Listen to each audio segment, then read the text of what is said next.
Anyangay kakabsat!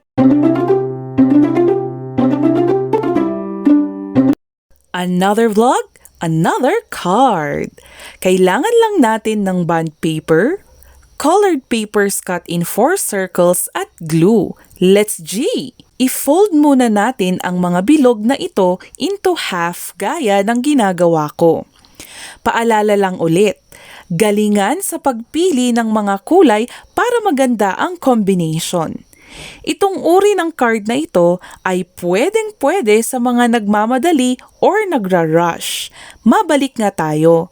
After kong mag-fold ay sinubukan ko munang pagsamasamahin yung mga papel para makita ko kung paano sila pagdidikitin. Gets ko na nga, kaya magdikit na tayo.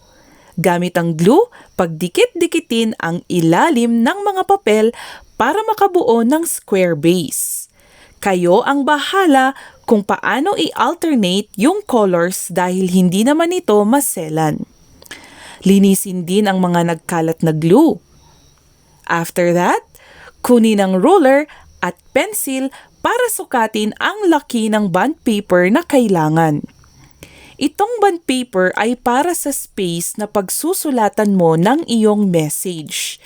Dito sa aking nagawa ay nakapagsukat ako ng 8 centimeters or 80 millimeters na square.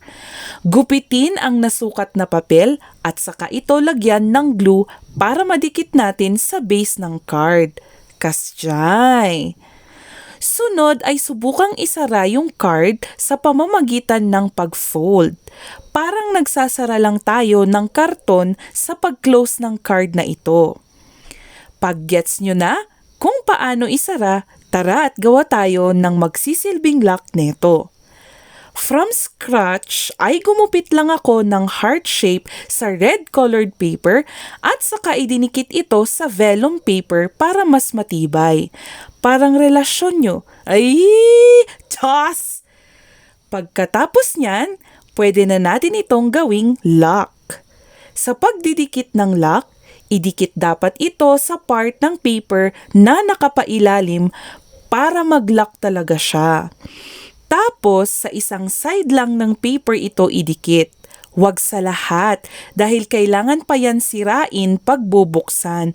Huwag ganun, huwag manira. At ganun-ganun lang, tapos na ang card na ito.